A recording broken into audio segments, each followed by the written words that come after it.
Bismillahirrahmanirrahim. Assalamualaikum warahmatullahi wabarakatuh.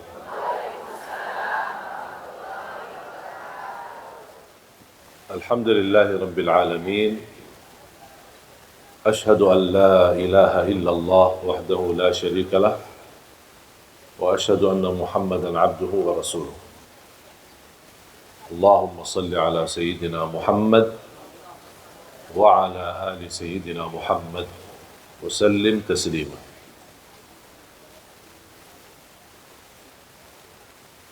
Alhamdulillah, syukurillah, masih diberikan oleh Allah SWT kesempatan untuk kita sama-sama bertemu kembali dan silaturahim.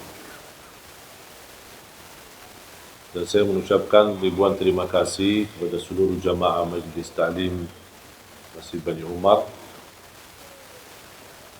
atas perhatiannya, bantuannya, perjuangannya untuk selalu memberi perhatian, support dan membantu gerakan kami, khususnya untuk saudara kita tunanetra. Dan alhamdulillah, berita gembira, sudah kami memberangkatkan jemaah umrah sudah angkatan yang kedua dari saudara kita tunanetra. Alhamdulillah, kemarin baru mereka pulang dari Tanah Suci, hampir kurang lebih 25 orang. Dan subhanallah, walaupun saya tidak berkesempatan berangkat bersama mereka, tapi teman-teman dan tim dari yayasan temani mereka dan kawal, dan mereka mencerita begitu indahnya perasaan mereka sepanjang perjalanan ke Tanah Suci. Bayangkan 25 orang, tapi antri panjang, menarik perhatian. Dan alhamdulillah oleh petugas imigrasi sangat membantu kemudahan untuk proses penerbitan paspor. Ketika proses juga visa, ketika di Madinah pun alhamdulillah diberikan kemudahan. Jadi mereka sangat bangga dan senang. Yang buat saya terharu ketika melihat rakaman mereka ketika bertalbiyah, ketika berdoa, ketika lagi salat di Masjid Nabawi, dan mereka menangis. Dan mudah-mudahan kita terus memperjuangkan supaya kita mampu memberangkatkan insya-Allah haji untuk mereka.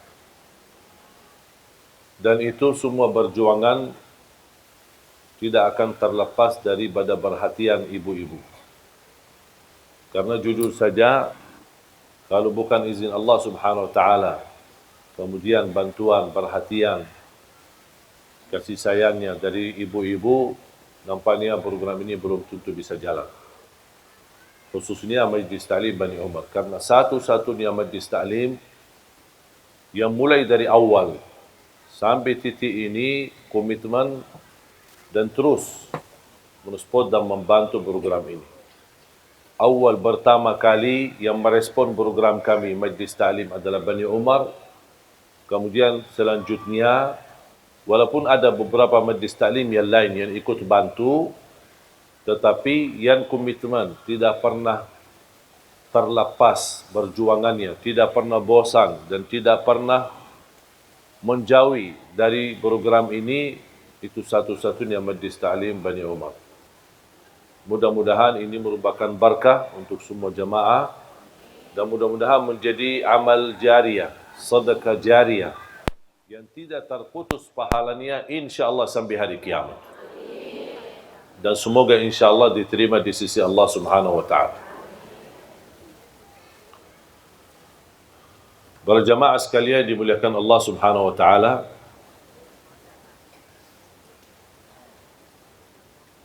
saya membaca satu kisah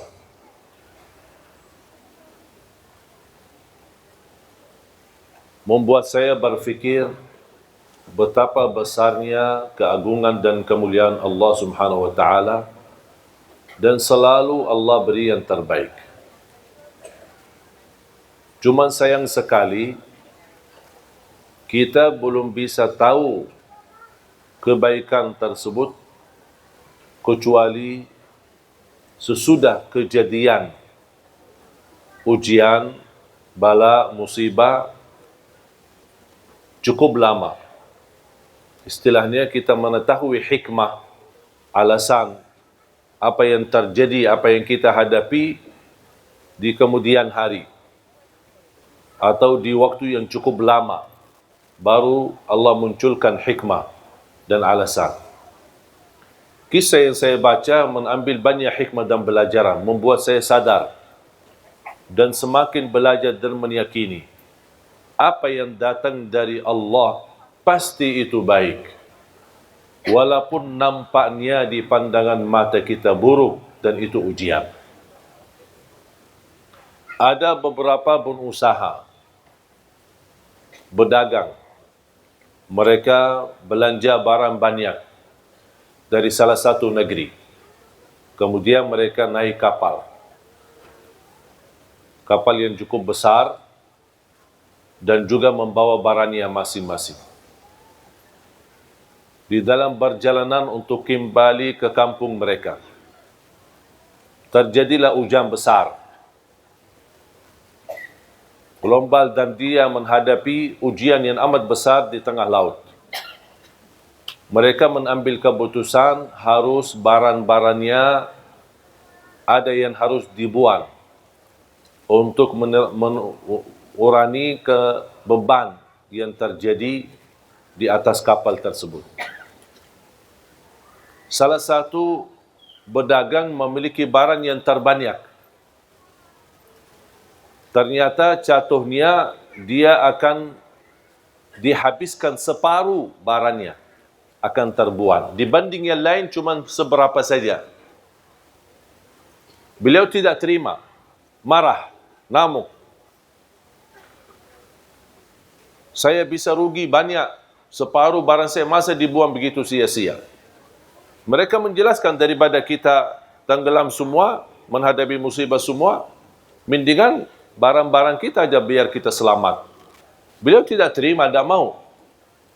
Karena dia berdagang baru, membuat berdagang yang lama, mereka sepakat sekalian barangnya sama orangnya dibuang aja, biar kita selamat.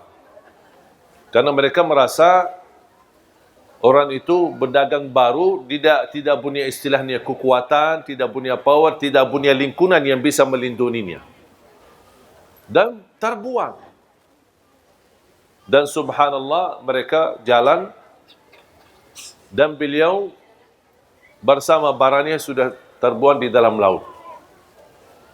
Dalam menghadapi ujian angin besar, subhanallah terarah kepada salah satu pulau yang cukup sepi, tidak ada apa-apanya.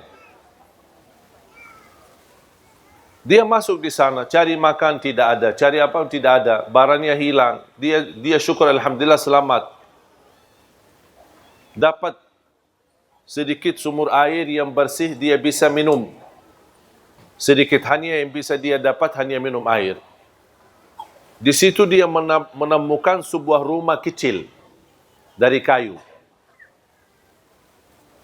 Dia masuk ke rumah dan dia bisa rasa nyaman untuk bisa istirahat dan tidur.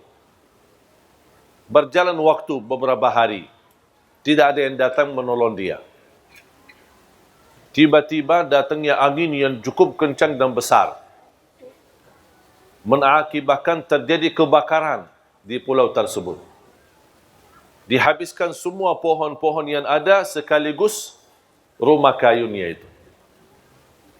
Begitu dia diselamatkan dari kebakaran dan kehilangan tempat tinggalnya yang satu-satunya yang bisa melindungi dari bahaya, langsung dia berkata, "Ya Allah, kenapa ini?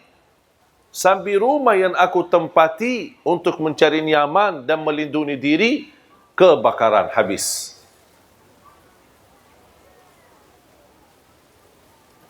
Dia sudah merasa diri akan menghadapi kematian, putus asa. Dan dia tidak tahu ada apa. Sampai dia ngamuk sama Allah. Kenapa ya Allah seperti ini? Dan subhanallah tidak lama ada kapal besar yang datang dan dia bisa melihat dari jauh. Langsung dia ke arah pantai dan menunjukkan tangannya. Mereka karena kapal besar tidak bisa mendekati, menerima perahu kecil atau kapal kecil untuk menjemputnya. Ketika dijemput dan naik kapal besar, dan beliau bertanya, kok dari mana kalian tahu saya ada di sini? Oh, kami tahu dari jauh kami melihat asap. Gara-gara terjadi kebakaran kan ada asap besar. Kami berfikir ini tanda biasanya kami seorang laut, pasti biasanya itu tanda-tanda ada orang minta tolong. Makanya kami datang. Terus mereka tanya, Iman kamu kok bisa datang sini sendirian? Oh ceritanya saya bersama kapal berdagang, mereka mengkhianati saya, mereka semua bersepakat untuk melimbar saya di laut dan syukur saya bisa selamat. Kata pemilik kapal, mereka itu yang Anda cerita semuanya mati tenggelam. Berdagangnya dan barangnya dan kapalnya semuanya mati. Baru dia sujud syukur. Dan dia berkata, ternyata ada hikmahnya. Faham ibu? Memang subhanallah Allah maha baik. Wallahi ibu-ibu tidak bakal tahu bagaimana cara Allah mengatur ujian kita. Tapi yakini Allah tidak pernah mau susahkan kita. Kalau ibu yang begitu cinta dan sayang sama anaknya, kira-kira mau enggak dia susahin anaknya? Kata Rasulullah, Allah jauh lebih besar kasih sayangnya kepada hamba daripada ibu kepada anak. Tapi ada manusia yang belum percaya sama Allah. Ada manusia yang masih berkata, ya Allah kenapa saya seperti ini? Ya Allah kenapa saya cuma menderita sakit? Ya Allah kenapa saya sudah lama menikah tapi belum bisa punya keturunan? Ya Allah kenapa saya dijodohkan sama orang yang jahat yang menyakiti perasaan saya? Ya Allah kenapa saya punya usaha semuanya habis dan rugi? Ya Allah kenapa saya... Itu bahasa kita sehari-hari. Padahal kita tidak tahu dan belum meyakini Allah jauh lebih sayang sama kita daripada ibu kepada anaknya. Ibu pun ketika lagi marah sama anaknya dan dia cupit, bukan karena dia benci sama anaknya. Bukan dia tidak suka sama anaknya. Justru cupitan itu karena sayang. Anggaplah yang terjadi dari Allah itu cupitan dari Allah Subhanahu. Barangkali kita ada kesalahan. Barangkali ada kekurangan ibadah. Barangkali terlalu sering ketiduran salat subuh. Barangkali kita lupa baca Quran. Barangkali kita sambat satu kali menyakiti hati orang tua. Walaupun satu kali ada balasannya. Ada balasannya dari Allah SWT. Kita lupa, tapi Allah tidak pernah lupa. Ahsahullahu wa nasuh. Allah menghitungkannya, tapi manusia suka lupa. Makanya jamaah sekalian, belajar takdir Allah, walaupun ada buruknya, tapi yakini di belakang keburukan ada hikmah, ada kebaikan, ada sesuatu yang kita tidak tahu. Contoh,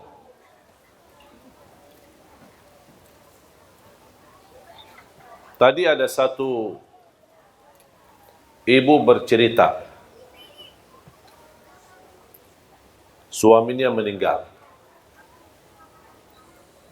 Semoga diampuni Allah Subhanahu wa taala. Baru saja nikah 7 bulan.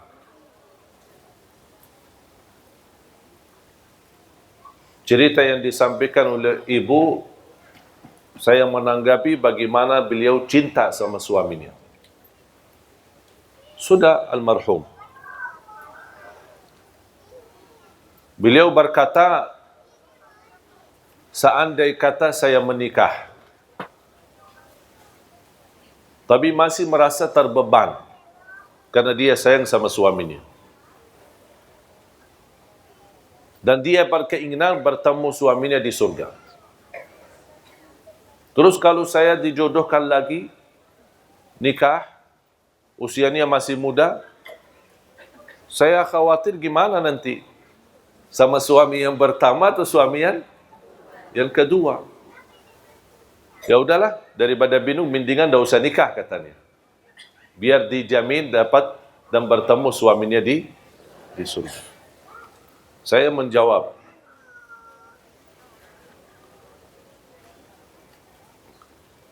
kalau usulan saya, kalau ada jodohnya nikahlah. Masih muda, belum punya anak lagi. Nikahlah. Urusan surga nanti urusan lain. Ketemu siapa itu urusan sama Allah. Dan kejadian ini sama pernah terjadi sama istri Rasulullah. Bernama Ummu Salamah. Kenal nggak Ummu Salamah? Dari mana kenal? Tahu maksudnya. Ummu Salamah salah satu istri Rasulullah SAW. Ternyata Ummu Salamah punya suami namanya Abu Salamah. Cinta bukan main sama suaminya. Meninggal, mati syahid. Di waktu tamburan perang bersama Rasulullah SAW. Meninggal. Ketika meninggal suaminya, dia merasa sedih banget. Kehilangan seorang yang dia paling sayangi, paling cintai. Baik banget. Dan dia merasa kehilangan sesuatu yang amat besar. Tapi dia sabar, ujian. Suami meninggal, ada istri dia meninggal, ada anak dia meninggal. Semua itu namanya ujian. Dan kita semua pasti akan meninggal, akan mati menghadapi kematian. Ternyata subhanallah berjalan waktu, dijodohkan sama Rasulullah. Sebelum dijodohkan sama Rasulullah, dia pernah berkata, ketika Rasulullah SAW mengingatkan, untuk bersabar dan menerima ujian ini. Dan insya Allah Allah ganti yang lebih baik. Langsung beliau berkata, siapa yang lebih baik dari Abu Salamah? Tak mungkin bisa menemukan orang-orang yang lebih baik dari Abu Salamah. Pertanyaan saya, ibu-ibu, mana yang lebih baik, Abu Salamah atau Rasulullah? Akhirnya jadi jodohnya sama Rasulullah SAW. Muncullah pertanyaan, ya Rasulullah, saya kan pernah nikah sama Abu Salamah. Sekarang saya jadi istrimu. Saya ketemu siapa nanti di surga?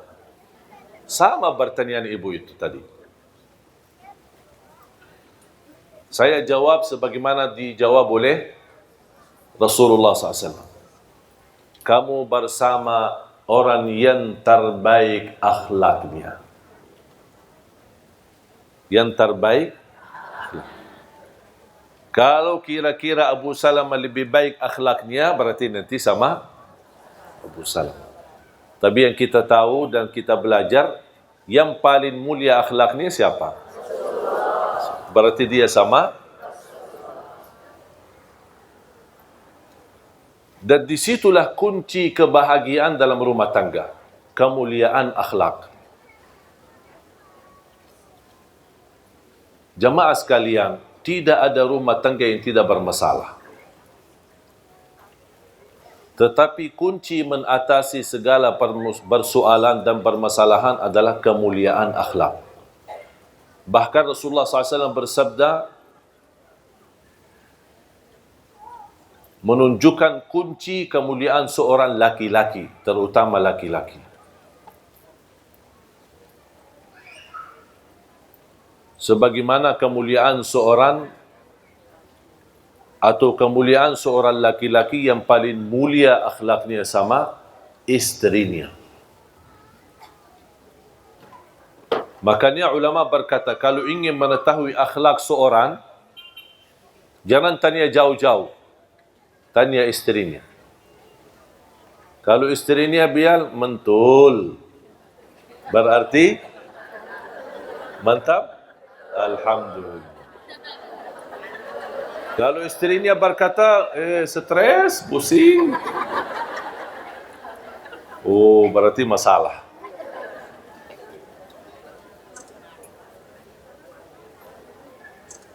Dan subhanallah, dengan kemuliaan akhlak kita bisa memiliki segala sesuatu. Dengan kemuliaan akhlak kita bisa memiliki segala. Memiliki hati orang, memiliki kehormatan orang, memiliki kemuliaan orang, pasti akan dimuliakan. Apalagi di saat istri kita sedang membutuhkan dampingan kita, perhatian kita, bantuan kita. Itu luar biasa, sangat harga besar baginya ketika dia memiliki suami yang berakhlak mulia. Makanya jamaah sekalian, sampai Rasulullah SAW bersabda, "Aqrabukum minni majlisan yawmal qiyamah ahasinukum akhlaqa." Yang paling dekat kepadaku hari kiamat, kata Rasulullah, yang paling mulia akhlaknya di dunia. Jadi kemuliaan akhlak atau seorang memiliki kemuliaan akhlak, dia mendapatkan posisi yang amat besar di sisi Allah. Kemuliaan, darajat yang tinggi bersama para nabi, siddiqin, syuhada dan salihin.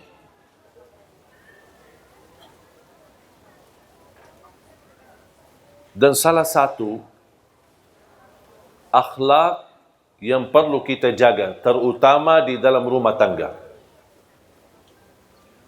Jangan terlalu fokus melihat kesalahan.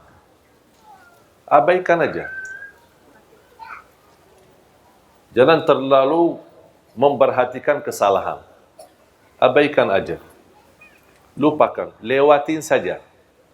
Anggap sesuatu yang berjalan dan terus berlalu. Jangan terlalu diperhatikan.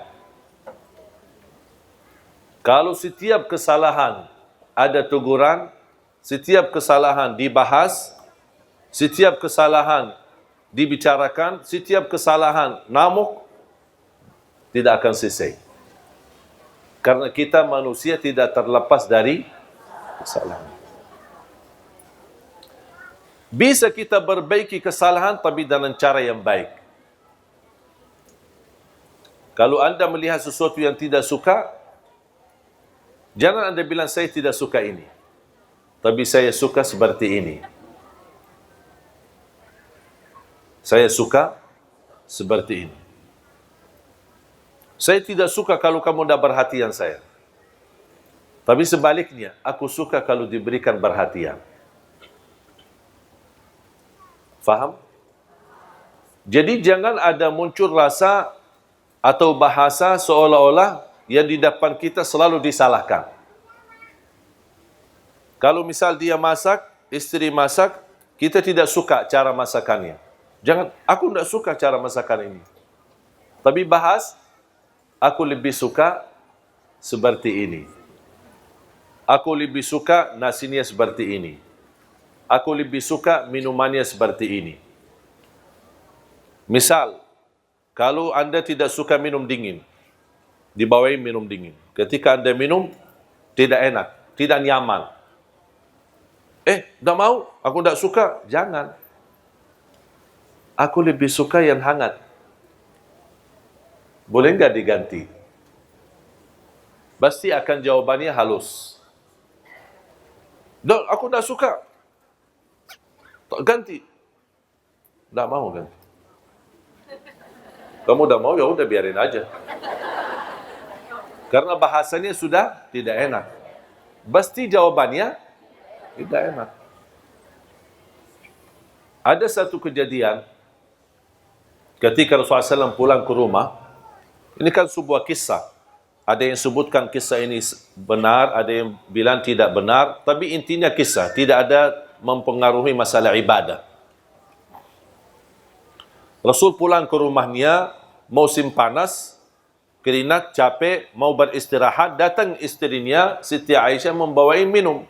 Nampaknya Siti Aisyah karena sibuk urusan-urusan dalam rumah, bersih rumah, mempersiapkan kedatangan Nabi Muhammad, saking capeknya, karena dia tidak ada pembantu di rumah, saking capeknya daripada kasih gula di air sirupnya, dia kasih malah garam. Kemudian diserahkan kepada Rasulullah SAW. Kemudian dia lanjut urusan rumah. Ketika Rasulullah SAW minum, rasanya apa? Asin. Rasulullah SAW panggil, Ya Humaira. Ini Rasulullah SAW suka panggil, tidak pakai nama, tapi panggil nama Humaira. Yang putih ada merah-merahan. Dan selalu saya dorong jamaah suami istri harus masing-masing memiliki gelar panggilan, nama panggilan. Apa itu? Hei manis, hei cakap, gagah, sayang. Jangan panggil abi, abah, ayah. Panggilan kata-kata yang ada tanda sayang. Kalau misal dia hitam manis, coklat. Pokoknya kata-kata terserah, milih kata-kata yang menenangkan hati, yang menarik. Dan ini subhanallah membuat mesra dalam rumah tangga. Dan itu yang dilakukan oleh Rasulullah SAW. Ya Humaira. Kalau saya punya nama khusus dipanggil oleh istri. Jadi istri panggil pakai nama itu. Bukan Syekh Ali, bukan Ali. Tapi ada nama. Saya tidak mau kasih, itu rahasia. Sebaliknya saya juga punya nama untuk istri. Dan dia suka kalau saya panggil dengan pakai nama itu. Lewat telepon, lewat WA, atau saya pulang ke rumah, itu selalu saya panggil seperti ini. Khusus. Dan ingin tahu ya datang ke rumah aja. Kenalan sama istri biar tahu rahasianya apa. Karena saya mengambil belajar dari Rasulullah SAW. Bukan berarti mohon maaf saya sempurna dalam rumah tangga. Jangan ada yang merasa, berarti Syekh luar biasa. Tidak. Saya juga orang biasa. Punya kekurangan, punya kesalahan. Kadang-kadang istri saya tersinggung terhadap perilaku saya. Tapi alhamdulillah kita selalu sepakat ada tukar fikiran. Ada berbicaraan. Kita tidak istilahnya menambil hati. Aku lihat dia, aku marah, terus simpan di hati. Dia lihat saya, dia marah, simpan di hati. Itu tidak akan selesai masalah. Ada sesuatu dibahas, tapi cara dibahasnya agak enak. Sopan, saling menjaga, saling menghormati, seperti ini. Kalau menurut saya itu namanya istilah muhasabah. Setiap minggu sekali kita muhasabah. Saya tanya sama istri saya, apa yang saya lakukan selama 1 minggu membuat kamu tersinggung? Dia kasih tahu. Kalau tidak dia kasih tahu, dari mana saya bisa tahu? Karena yang sakit hati siapa? Istri. Hati yang dia punya, bukan saya punya. Saya tidak tahu isinya. Makanya harus saya tanya, apa yang membuat kamu tersinggung? Apa yang membuat kamu tidak enak hati? Kalau begini, kalau foto sama ibu-ibu jangan terlalu dekat. Siap.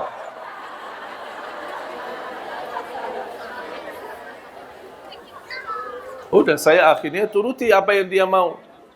Kalau bisa, jangan foto sama sekali. Saya bilang jangan, nanti ibu-ibu juga tersinggung. Saya jelaskan. Saya tidak bilang, tidak mau dan membalas dengan kasar. Enggak, saya bahas. Begini, kalau di Indonesia, kalau tidak menolak, kalau ketika diajak foto, nanti kita dianggap sombong.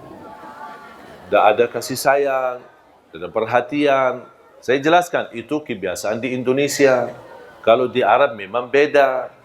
Ya, akhirnya saya jelaskan, gitu, ya udahlah, boleh. Tapi coba kalau saya bilang, pas begitu, kalau bisa jangan foto sama ibu-ibu, tidak mau, harus saya foto. Berantem, tidak akan selesai masalah. Dan tidak bakal dia setuju. Tapi dia ada bicara baik-baik, halus, akhirnya alhamdulillah dapat disetujui. Tapi jangan terlalu dekat. Aku heran kadang-kadang ada ibu-ibu begini. Astagfirullahaladzim, saya kaget. Saya bilang, ibu, saya masih wudu.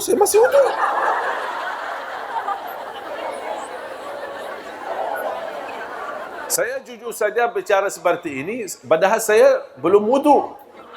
Tapi kenapa saya terpaksa? Jangan, supaya dia menjauh daripada bubu, jauh. Nanti dia juga tersinggung. Masalah lagi. Selalu berusaha memilih kata yang bisa difahami, tapi tidak menyakiti hati. Maaf, saya lagi wudu. Ya.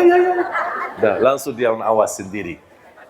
Daripada kita berantem. Ibu jangan dekat. Ibu jangan. Kok sih kasar ya? Karena saya belajar, selama saya berada di Indonesia, orang Indonesia tidak suka kasar. Mungkin kita orang Arab, budaya Arab agak kasar ya. Termasuk bicara. Makanya kalau saya ada punya teman mau cari istri orang Indonesia, kadang-kadang calon istri tanya, gimana dia, kasar enggak? Dia sudah ada gambaran orang Arab kasar, padahal tidak semua sama. Ya contoh seperti saya kan.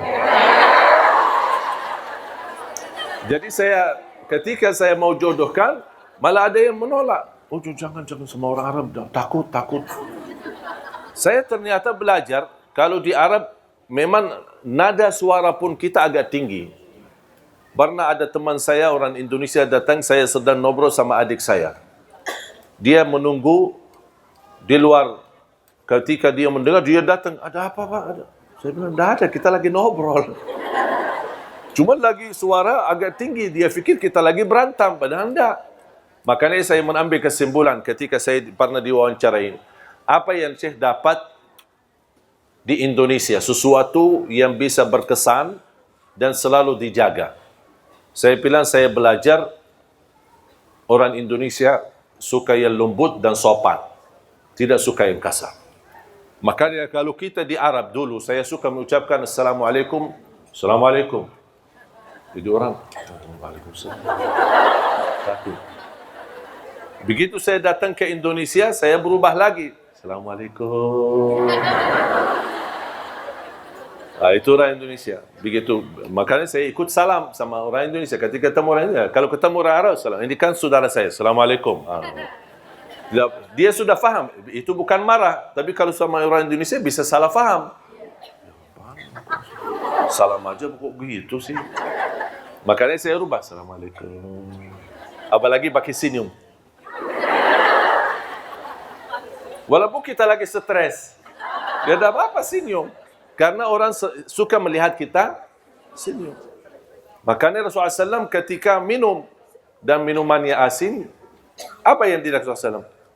Tidak menumbahkan gelasnya, tidak menembakkan dan tidak marah-marah. Apa nih kita datang capek-capek, kok malah dikasih air minum yang asin, aduh. Sambil minum aja tidak bisa bikin, udah mau nikah lagi. Tidak, Rasulullah SAW duduk manis. Ya Humaira. Siti Aisyah duduk labbaik. Dan itu salah satu kata yang saya suka di Indonesia. Suka labbaik. Kalau anak-anak labbaik. Labbaik.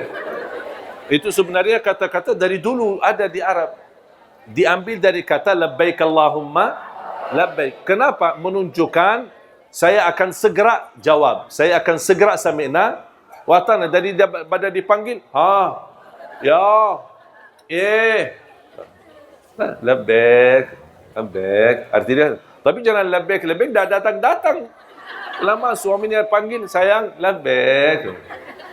Dan panggilan labbaik belum datang juga. Kalau sudah labbaik, tinggalkan semuanya, segera datang. Siti Aisyah langsung, ya Humaira, labbaik, datang. Apa kata Rasulullah? Ayo, berkenan enggak temani saya minum? Temani saya minum. Ya, Siti Aisyah senang diajak sama suaminya ikut minum bareng. Siti Aisyah suka di mana bekas bibirnya Rasulullah. Oh, ini. Dia minum, habis minum.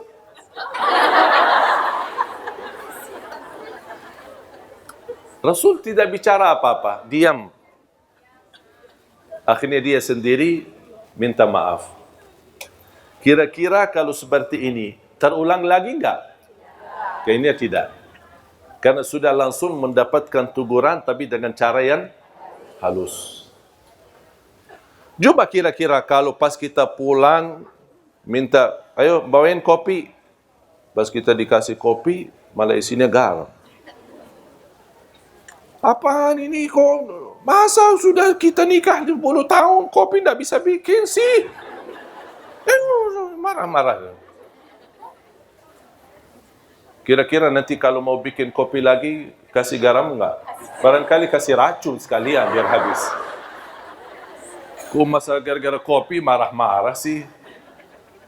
Jadi, mengatasi masalah jemaah sekalian, jangan menghadapi dengan kekerasan. Walaupun bisa selesai masalah, tapi membuat hati sakit. Milihlah kata yang halus, yang baik. Termasuk ibu-ibu menghadapi suami yang barangkali tidak nyambung dengan kita, tidak sesuai dengan keinginan kita. Jangan anda selalu membalas dengan kasar, tapi selalu beri yang terbaik dan selalu berdoa. Ya Allah, berilah hidayah. Ya Allah, berilah petunjuk. Ya Allah, jadikan beliau bertanggungjawab. Ya Allah, jadikan beliau kasih sayang. Orang yang benar-benar memberi perhatian kepada kami, kepada anak kami, dan bertanggungjawab nafkah dan urusan keluarga kami. Itu ikhtiar kita, doa. Kalau memang sudah di dalam takdirnya Allah subhanahu wa ta'ala jodohnya seperti ini, ya bakal seperti ini. Yang bisa merubah nasib dan takdir hanya doa. Makanya jangan berhenti berdoa.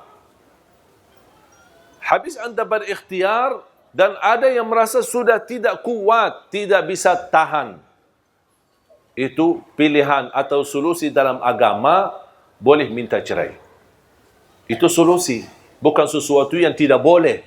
Ada orang, kalau katanya minta cerai, tak bakal masuk surga. Kata siapa? Kalau benar-benar, sebagaimana saya jelaskan, ibu sudah sabar, sudah doa, sudah ikhtiar, sudah memimpin nasihat, tapi tetap tidak ada perubahan sama sekali, dan masih bisa sabar, saya usulkan sabarlah. Tapi kalau ada orang tidak bisa sabar, bahkan ada yang merasa lebih baik saya mati, kenapa susahkan diri? Lepas. Karena inti daripada rumah tangga hidup bahagia. Kalau kehilangan kebahagiaan buat apa? Banyak orang yang sudah bisa berpisah walaupun anaknya sudah 10. Jadi jangan ada orang berkata, oh demi anak, demi anak. Itu bahasa yang menurut saya tidak tepat. Sebenarnya anak itu bisa diurus, bisa dijaga dan bisa diperhatikan. Tapi yang lebih utama adalah kita merasa harmonis, sakinah, mawaddah, rahmah dalam rumah tangga. Karena kalau tidak ada hubungan baik antara suami istri akan mempengaruhi kepada anak. Walaupun kita bertahan, tapi anak kita nanti menjadi sakit. Anak kita nanti membuat dia sakit jiwa, sakit hati. Karena dia selalu melihat orang tuanya berantem. Selalu orang tuanya marah. Dan selalu saya nasihatkan, kalau terpaksa anda memarah sama suami atau istri, jangan di depan anak-anak. Jangan di depan anak-anak. Apalagi kalau bisa ditunda amarahannya sampai malam. Biar semuanya anak tidur, masuk kamar sendiri dan bicara baik-baik. Sudah akan diselesaikan masalah. Wallahi tidak ada masalah, pasti ada jalan keluar. Tapi kita mau atau tidak jalan keluarnya. Itu persoalannya. Banyak ujian yang saya hadapi dalam rumah tangga. Tapi selalu yang membuat kami bahagia, selalu saya sepakat sama istri, selalu mencari jalan keluar. Selama ada masalah, pasti ada jalan keluar. Fa inna ma'al usri yusra, inna ma'al usri yusra. Kalau ada satu kesusahan, berarti ada dua jalan kemudahan. Itu yang saya sudah yakini saya sama istri saya. Dan alhamdulillah tidak pernah ada masalah, kami cepat bisa mengatasinya. Dan tidak berlama-lama, supaya tidak menimbulkan hal-hal yang tidak diinginkan. Apapun sikapnya, apapun prinsipnya, apapun kejadiannya. Makanya jamaah sekalian, kembalilah. Akhlak yang mulia. Akhlak yang baik. Jaminan dapat syafaat Nabi Muhammad. jaminan darajat yang tinggi di dalam surga. Bahkan Rasulullah SAW bersabda, darajatnya orang yang mulia akhlaknya bisa tercapai lebih tinggi daripada darajatnya ahli puasa dan ahli tahajud. Ahli puasa sama, padahal kita tahu pahala puasa begitu besar, pahala tahajud begitu tinggi, tapi jauh lebih tinggi daripada dua-duanya adalah orang yang mulia akhlaknya. Contoh, kalau ada orang suka puasa, suka tahajud, tapi tidak baik akhlaknya. Ada satu orang tidak puasa, tidak tahajud, tapi baik akhlaknya. Jauh lebih mulia di sisi Allah yang baik akhlaknya. Apalagi kalau bisa kita jaga puasa, jaga tahajud, jaga ibadah, dan juga jaga akhlak. Itu luar biasa, mantap. Luar biasa keagungan dan anugerah dari Allah Subhanahu wa Ta'ala. Makanya jamaah sekalian dimuliakan Allah Subhanahu wa Ta'ala, mari kita selalu kita niatkan. Dan apapun yang kita hadapi, anggaplah ujian. Huwallazi khalaqal mauta wal hayata liyabluwakum ayyukum ahsanu amala. Allah menuji kalian agar bisa anda tahu siapa yang terbaik amalan. Buat apa Allah uji? Supaya terlihat siapa yang terbaik, siapa yang paling sabar, siapa yang paling ikhlas, siapa yang paling ridha. Kalau tidak diuji, tidak ada bedanya sama kita. Tidak ada di antara kita berbeda-beda. Semua sama di sisi Allah. Tapi apa yang membuat kita punya kelebihan? Ujian. Ketika datangnya ujian, Allah melihat. Ada namuk, marah, tidak ridha, tidak ikhlas. Ada satu lagi, sabar, ikhlas, ridha. Kata Allah, ini lulus. Itu dapat keuntungan. Berarti ketika ada ujian, bukan Allah ingin menyakiti kita, tapi Allah ingin menunjukkan posisi kita di sisi Allah Subhanahu wa Ta'ala. Makanya jamaah sekalian belajar sabar dan menunggu kemudahan ketika sedang susah. Menunggu jalan keluar ketika kita menghadapi ujian. Kesabaran itu dan menunggu adalah ibadah tersendiri. Contoh, kita lagi ada masalah dan kita sudah berupaya menunggu jalan keluarnya. Ada jalan keluar, tapi belum waktunya. Masih dalam proses. Berarti kita butuh tunggu. Tunggu berapa lama? Bisa 1 bulan, bisa 2 bulan, bisa 1 tahun. Kita menunggu sampai selesai proses. Baru akan kita dapat terbuka jalan keluarnya. Anda menunggu seberapa pun lamanya, selama Anda tunggu itu terhitung sebagai ibadah. Intidharul faraji ibadah. Menunggu datangnya kemudahan dan pertolongan Allah itu ibadah sendiri. Berarti Anda dapat pahala karena tunggu, Anda dapat pahala lagi sabar, dan Anda akan syukuri ketika datangnya kemudahan dan pertolongan dari Allah Subhanahu wa Ta'ala. Jamaah sekalian yang dimuliakan Allah Subhanahu wa Ta'ala. Saya akhiri satu cerita. Mau kan cerita? Ibu-ibu senang cerita.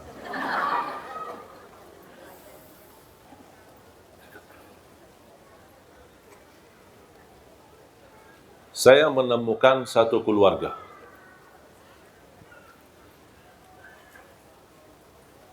Ketika habis pulang sekolah, itu terjadi di kota Madinah, di masa saya sekolah.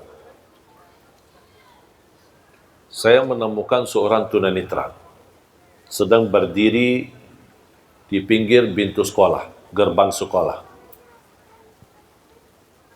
Saya perhatikan, dan qadarullah, saya juga sedang menunggu ayah saya jemput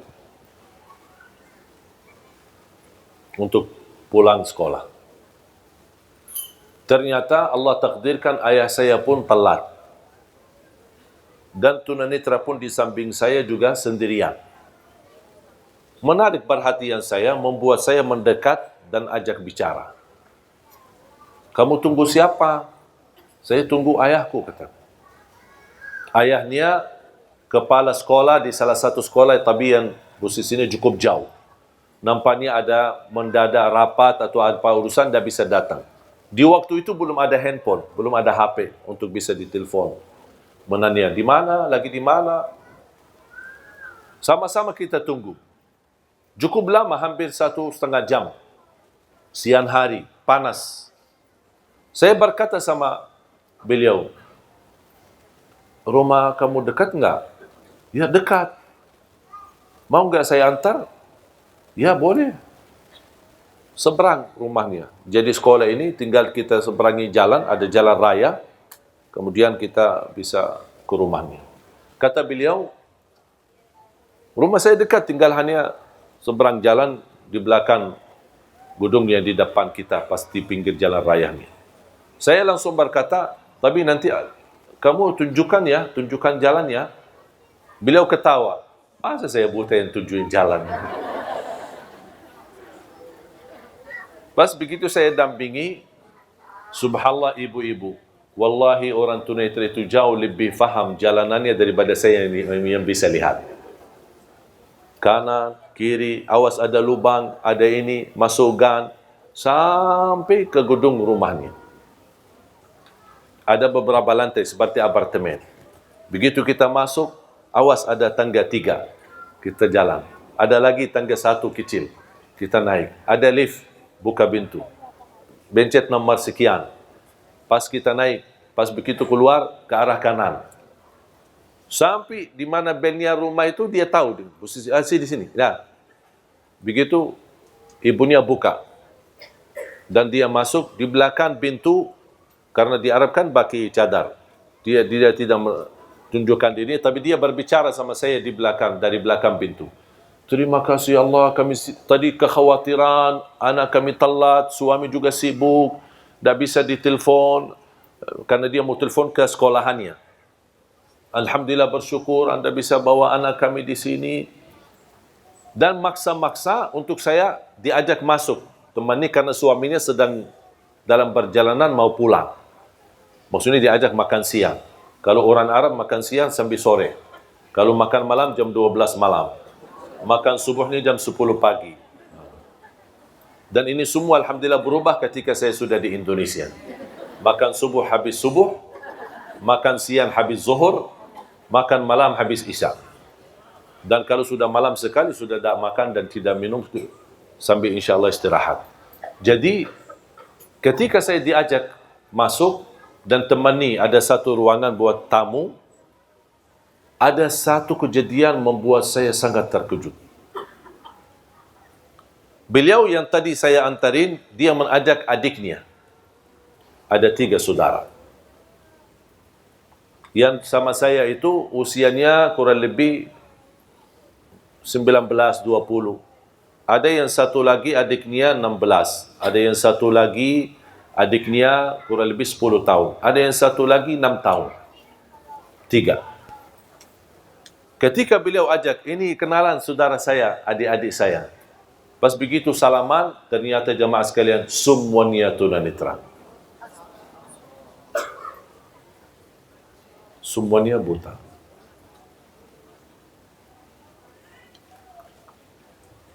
Di saat itu, jujur saja jemaah sekalian, beberapa waktu lalu, waktu kejadian ini, saya ada sedikit stres. Ada masalah lah gitu, namanya anak muda kan, maunya ini, maunya itu, tidak dapat, tidak semua serba ada. Pas begitu saya melihat mereka, saya merasa malu sama Allah. Ternyata selama ini banyak nikmat yang kita dapat. Ternyata di sisi lain atau di keluarga yang lain, semuanya diuji oleh Allah, bukan satu, semuanya. Hanya yang selamat dalam anggota keluarga itu hanya suami istri. Ternyata keluarga mereka keluarga besar 7 orang. 4 laki-laki dan 3 perempuan. Dan semuanya tunanetra. Semuanya buta. Tapi ketika saya bertemu dengan ibunya dan dia berbicara sama saya dari belakang pintu, subhanallah, tersentuh hati saya karena dia tidak pernah melepas daripada ucapan Alhamdulillah. Alhamdulillah. Coba kejadian ini cerita di masa sekolah, SMP, Sampai sekarang, alhamdulillah hubungan saya dengan mereka baik. Cuman hanya saya sekali antar menjadi sahabat akrab. Dan semua keluarganya ini 7 orang, yang laki maupun perempuan, beberapa waktu yang lalu saya menghadiri acara wisuda, mereka tamat 30 juz hafal Al-Quran. Kata ibu, kadang ada muncul rasa sedih ketika melihat anakku keadaannya begini. Tapi saya sekarang bangga sekali. Terlupa ujian anak-anakku buta. Karena mereka sudah menjadi penghafal Al-Quran. Memang buta di dunia tidak bisa melihat. Tidak bisa baca Quran dengan mata sendiri mempandangi Al-Quran. Tapi insya Allah di hari kiamat, dia akan menjadi saksi baik untuk kedua orang tuanya. Dan akan bisa melihat dengan jelas dan terang jalan menuju ke surga Allah Subhanahu wa ta'ala. Makanya jamaah sekalian, kita bersyukur. Kita masih banyak belum bersyukur. Menurut saya terlalu banyak nikmat yang Allah berikan. Nikmat orang tua, nikmat kita masih bisa bergerak ke mana saja pergi. Nikmat aman di negeri kita, alhamdulillah bisa pulang ke mana-mana. Bisa pergi ke mana-mana, menghadiri majlis ta'lim, tak ada yang mengganggu kita, tak ada menyakiti kita, tak ada yang mencuri atau mengambil hak kita. Kita merasa aman, nikmat, melaksanakan ibadah. Ada yang diberikan karunia bangun tahajud di tengah malam. Wallahi itu nikmat, ibu-ibu. Jangan ada yang merasa itu kehebatan kita atau kelebihan kita. Wallahi itu anugerah dari Allah Subhanahu wa ta'ala. Anda bisa beramal, donasi, beri nafkah, beri sedekah di mana-mana. Wallahi itu karunia, bukan karena kita punya uang, bukan karena kita punya kelebihan. Ketika diberikan kemudahan bisa umrah, wallahi itu karunia, bukan karena kita bisa daftar untuk umrah. Bukan karena ada travel di mana-mana kita bisa ikuti mereka. Kalau kita bisa haji, wallahi itu karunia dari Allah, bukan karena kemampuan dan kehebatan kita. Terlalu banyak nikmat Allah. Kalau kadang saya duduk sendiri menghitungkan dan muhasabah diri betapa nikmat Allah yang ada di keliling kita, di sekitar kita, wallahi rasa malu. Tak sanggup untuk mensyukurinya semua. Ada ujian, tapi kalau kita berfikir dengan mata dan akal yang sehat, mana yang lebih banyak, ujian atau nikmat? Jauh lebih banyak nikmat, tapi kenapa kita manusia suka lupa? Pas ada ujian kita baru marah dan tidak terima. Ketika ada nikmat, tak pernah ada manusia berkata, ya Allah saya tidak pantas mendapatkan nikmat itu. Tapi ketika diuji, ya Allah saya tidak pantas diuji. Itulah manusia. Makanya Allah sebutkan manusia di dalam Al-Quran, manusia amat bodoh dan amat zalim. Maksudnya apa amat bodoh dan amat zalim? Ya perilakunya. Dia menzalimi dirinya sendiri. Dia merasa dirinya hebat dan dia lupa itu semua karunia dari Allah Subhanahu wa ta'ala. Makanya belajar jamaah sekalian selalu ucapkan alhamdulillah. Yang lebih indah ucapan alhamdulillah, kita masih berkenan memuji Allah dalam segala pujian ketika kita menghadapi musibah, ujian. Makanya ada hadis Rasulullah SAW. Ketika ada seorang diuji dengan salah satu anggota keluarga meninggal dunia. Apa itu ayahnya, ibunya, istrinya, suaminya, anaknya. Allah turunkan malaikat. Unzuru ma qala abdi. Malaikatku, lihatlah apa ucapan hambaku ketika saya uji dengan ujian kematian. Malaikat menjawab, hambamu ya Allah berkata, hamadaka wastarja. Maksudnya apa? Hamadaka wastarja. Mengucapkan alhamdulillah, inna lillah wa inna ilaihi raji'un. Kata Allah kepada malaikat, ibnu li'abdi baitan fil jannah wa sammuhu baital hamd. Bangunlah di dalam surgaku istana dan berikan nama istana itu nama Alhamdu. Ini khusus pahala dan keistimewaan yang Allah sediakan yang mampu mengucapkan Alhamdulillah ketika menghadapi musibah. Sebelum inna lillahi wa inna ilaihi raji'un. Sebelum la haula wala quwata illa billah, alhamdulillah. Baru inna lillah wa inna ilaihi. Ada berita yang tidak menenangkan hati, alhamdulillah, inna lillahi wa inna ilaihi raji'un. Jangan berbicara macam-macam. Wallahi Bapak Ibu jamaah sekalian, kalau anda berkenan ucapkan kata ini, langsung akan turun rahmat Allah di dalam hati kita. Akan terasa tenang, biarpun musibahnya cukup besar. Akan Allah berikan segera dalam jalan keluarnya. Tapi belajar mengucapkan alhamdulillah. Khususnya ketika menghadapi musibah. Jangan langsung bereaksi dalam kata-kata yang kasar. Termasuk sekarang kita menghadapi ujian. Sudah kita menjalani tugas pemilu untuk memilih pemimpin. Saya harap jangan terlalu mudah diadu domba di antara kita. Selesai tugas kita, masing-masing memilih. Ada yang 01, ada yang 02, itu hak masing-masing. Ikuti hati nurani masing-masing. Tidak boleh kita saling menghina dan saling mencaci maki. Tugas kita sekarang cuma doa. Doa, selain doa tidak ada lagi. Jangan terlalu mau kalau diajak sini, lawan sini, benci sini, marah ini, marah itu, diadu domba di antara kita. Nanti yang jadi korban adalah rakyat kita Indonesia. Jangan sampai terjadi malah kita sesama Muslim. Di sana 01 ada di pihaknya ada ulama. Di 02 ada juga ada ulama. Di sana ada habaib. Di situ juga ada habaib. Dan semua masing-masing berhak memberikan suara. Tidak boleh kita saling menyalahkan. Makanya harus kita belajar menerima perbedaan.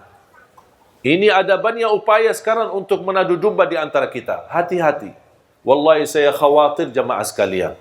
Jangan sampai. Memang kita banyak yang gelisah. Merasa ada apa ini kok. Sampai sekarang ini. Begini cerita, begitu cerita. Apalagi terpengaruhi dalam media. Media pun banyakkan bohong, tidak benar. Hati-hati. Kalau bisa jangan nonton apa yang terjadi masalah pemilu. Udah tunggu aja keputusan yang resmi. Sabar. Kalau keputusan menenangkan hati, alhamdulillah. Kalau keputusan tidak menenangkan hati, alhamdulillah juga. Dan itulah yang pilihan yang Allah berikan. Ujian, apa yang kita mau lakukan? Jangan terjadi sebagaimana terjadi di Timur Tengah. Gara-gara kepentingan politik, terjadi perang saudara. Sama-sama Muslim, tapi membunuh. Sama di sini bilang Allahu Akbar. Di situ juga bilang Allahu Akbar. Coba sama-sama takbir, tapi bukan untuk salat. Tapi takbir untuk menghalalkan darah seorang Muslim sesama Muslim. Na'udzubillah min zalik. Saya lahir besar di Timur Tengah. Coba lihat. Ibu-ibu belajar apa yang terjadi di sana. Yaman, Irak, Suria, Libya, Tunisia. Kemarin Jazairia. Sekarang Sudan. Dan tidak ada habisnya persoalan-persoalan. Yang menjadi rakyat, yang menjadi kurban. Dan kambing hitam, rakyat mereka. Tapi kalau orang politisi, apa yang mereka dapat? Tidak ada masalah. Duitnya banyak, fasilitasnya luar biasa. Tinggal dia ke Eroppa, nikmati, senang-senang, ajak keluarga, sana ayo, terbang naik pesawat pribadi, nikmat. Tinggalkan rakyatnya dalam penderitaan dan persoalan-persoalan yang mereka hadapi sendiri. Makanya sebagaimana kita berhak memilih pemimpin, kita juga berhak menjaga aman di negeri kita. Dan kita tidak mau ada orang-orang yang merusakkan keamanan di negeri kita. Udah, kita sabar. Makanya jamaah sekalian, saya selalu berdoa, ya Allah, jangan sampai terjadi apa-apa di Indonesia. Wallahi, kalau terjadi konflik di Indonesia, gara-gara perbedaan, atau gara-gara politik, ini kan semua sekarang lagi hangat, lagi panas, gara-gara politik, bukan gara-gara agama. Tapi yang menjadi korban nanti siapa? Umat Islam. Umat Islam, karena umat Islam yang terbesar. Dan itu yang diinginkan oleh musuh Islam. Kita hancur, perang saudara, habis-habisan, mencaci maki, menghina, dan itu tidak layak sebagai orang Muslim. Dan saya harap kita bisa dan mampu menjaga kebersamaan kita. Karena kita rakyat Indonesia masih diberikan oleh Allah karunia dan kemuliaan di sisi Allah Subhanahu Wa Taala. Mudah-mudahan saya selalu berdoa, ya Allah lindunilah negeri kami. Ya Allah lindunilah negeri kami. Jadikan negeri kami baldatun tayyibatun rabbun ghafur. Ya Allah, jauhkan negeri kami dari adu domba, dari fitnah, dari bala, dari musibah. Ya Allah, jadikan negeri kami aman, damai. Karena kami sangat khawatir terjadi perang saudara di antara kami. Terjadi konflik di antara kami. Terjadi permusuhan di antara kami. Karena yang akan jadi korban adalah kami sendiri sebagai rakyat. Akan adalah anak-anak dan cucu kami akan tidak nyaman tinggal di negerinya sendiri. Ya Allah, ya Arhamar Rahimin. Aku mohon jadikan negeri kami Indonesia baldatun tayyibatun rabbul ghafur.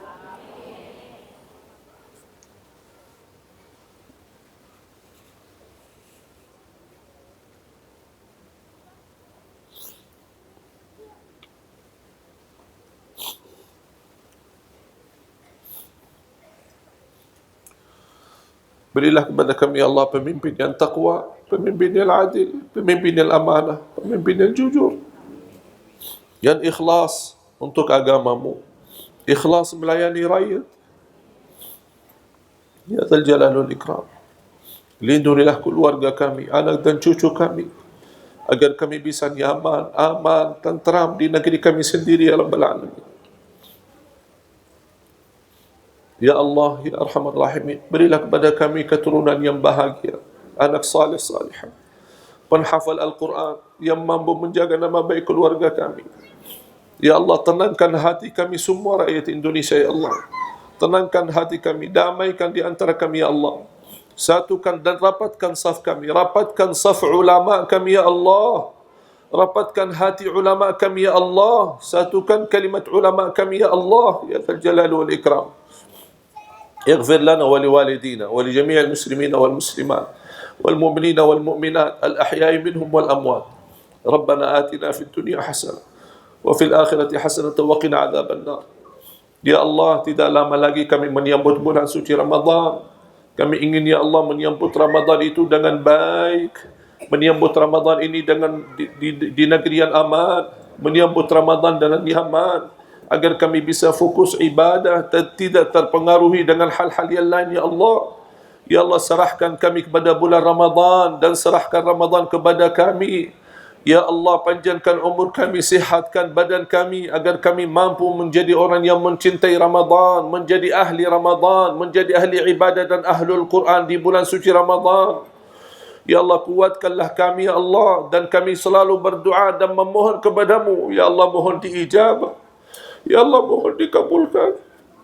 Ya Allah, mohon diterima.